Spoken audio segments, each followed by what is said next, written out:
Greetings ladies and gentlefish, and welcome to this replay in the Birch Gun British Tier 4 SPG. I have a review of this tank on my channel if anyone's interested in the intricacies or ins and outs of this thing. A lot of people don't like it, but I've found it to be quite good fun. This is a Tier 6 game, so we're bottom tier, and we're here on Live Oaks. And we're gonna see what we can do. So the defining feature, for those that don't know of this tank, really is the fact that it has a fully rotatable turret, backed up by a fast-firing but pretty puny gun, and really poor mobility. I mean, this is based on the chassis of the Vickers Medium Mark 1 or 2 tank. You know, the British Tier 1 or possibly Tier 2 medium tank, and that's not exactly what you would call lightning fast. And the other thing I would like to point out is that you're going to see me here not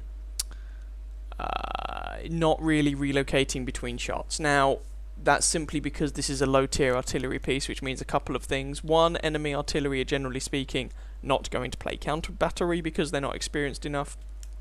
And two, you reload in like less than 10 seconds, and so any movement between shots actually ends up being counterproductive. There we go. So I'm initially having a look over that region to try and see if I can spot any trees falling or, you know, potential SPG locations. But as it is, no such joy. There's a KV-1. I have a guesstimate shot. Probably not going to do anything. Takes out part of the building. And I do end up moving up because I noticed that the enemy spawn is not in my range. It's too far away. There we go. RT49 is now the Crusader, and that leaves the scoreline 1-0. Hurrah! We're winning! Yay! There's that KV-1 again, who, for reasons best known to him, just sitting out in the open, he was trying to line up a shot on the Churchill. Fair enough. That's not going to hit. So yeah, this gun is puny in several ways. It doesn't do very much damage per shot, it doesn't have much penetration, and it has a small explosion radius, meaning realistically you have to get direct hits on people in order to do anything.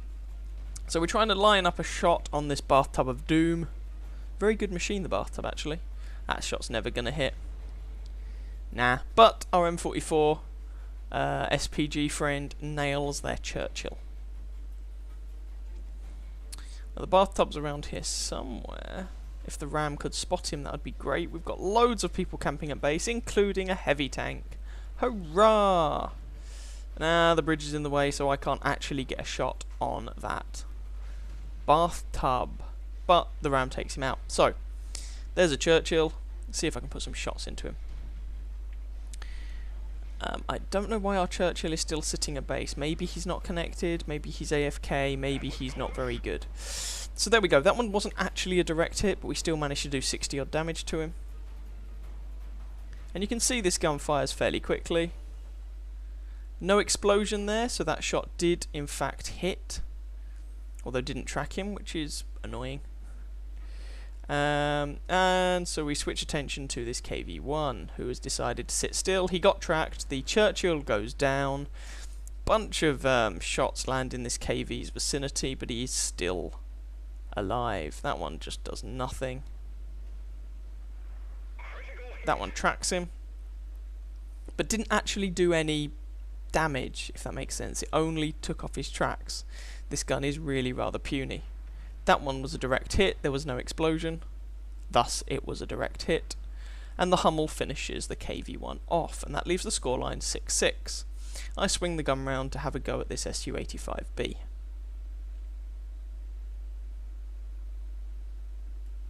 And we aim, and even though this is a puny gun with a relatively good aim time, and there, oh no, there was an explosion.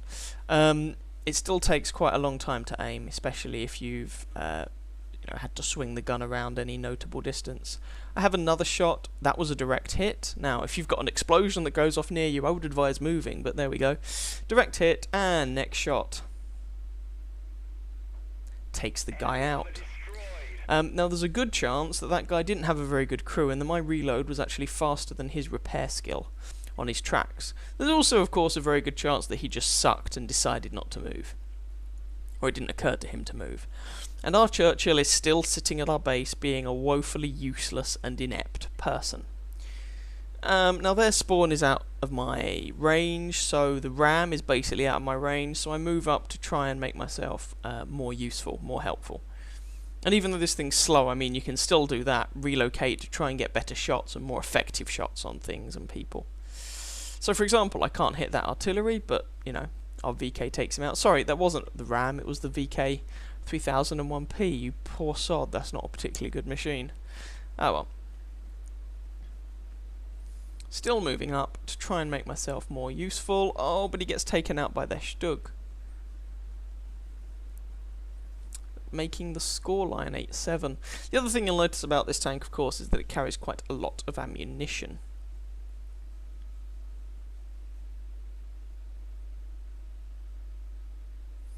Churchill is hiding behind a building. Maybe he didn't load up. Or maybe he's just there and being absolutely useless. So, generally speaking, you find TDs hang out on this ridgeline, or in this vicinity. So I'm just having a look to see if that's the case. And if it is, let's see if I can make any of them hurt. Our M44 tells me, no, the Churchill is not AFK. What in God's name is he doing then? If anybody, for instance, thinks it's a good idea to defend artillery, it's not. That is not a good use of your tank. Shot. Kill steal. You know, while you're sitting there defending artillery, you are achieving nothing for your team, and therefore don't be surprised if you lose, because you've basically taken a friendly tank out of the game by just sitting at the back. So trying to get a shot on one of these tier 5 mediums, Chinu will do. Shot missed, never mind. We decide to try and line up another one. No, I switch over to the Duck, AMX-40. Oh, Duck is down. Panzer 3-4 is up. Have a shot without aiming. It misses. Meh. Su-85I finishes him off. So, they just have their 2 artillery, one of whom is an FV, so he can, you know, he can actually fight up close and personal if he has to. Chinu and Stug. There's the Chinu. He's taken some pain. He dodged that shot. That one missed him. He's taken some more pain. He's only on 27 health. Can I ninja this kill? No, Hummel ninjas it instead. Which is interesting, because the Hummel has a longer reload and does much more damage per shot, so it would arguably have been preferable for me to ninja it. But, you know, whatever, who cares. He's dead, we're not. Just the 2 artillery, and a Stug, and now our Churchill driver decides to get off his bum and move. Now, I don't want to be too harsh on this guy, it's entirely possible that this is his first heavy tank. Maybe it's his first tier 5 tank. And he doesn't really know what he's doing, but what he's doing at the moment, or what he's not doing at the moment, is just plain wrong. You're not being helpful for your team, you are not being productive for your team, you are just being a waste of space. Sorry, but you are. The truth hurts sometimes. So, moving up a bit more, try and get in some better shots.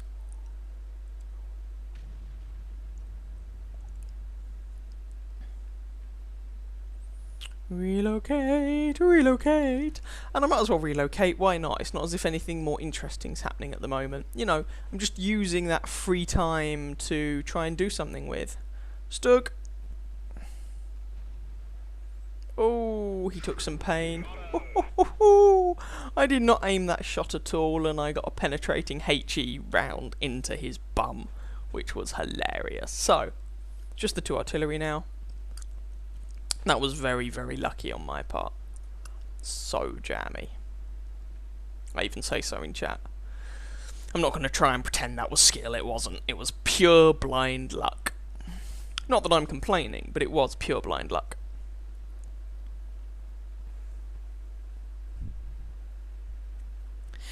So, trundle, trundle, trundle. Now, that Hummel is probably either going to be in the vicinity of their spawn, or he's going to be at about G1 in that little depression, or he's going to be on the ridge at sort of E1.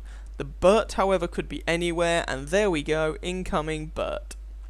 FV304 for those that don't know. That guy, oh, that's just a little bastard of a tank. It's small, it's mobile. Okay, the gun isn't the most powerful in the world, but it's such a nightmare. But our Hummel decides he's had enough of this and shotguns the guy at point blank range. Good on him. And Hummel's on 4 kills, so well played to the Hummel. That just leaves the enemy Hummel. I'm just looking around for likely locations as to where he might be hiding. There he is.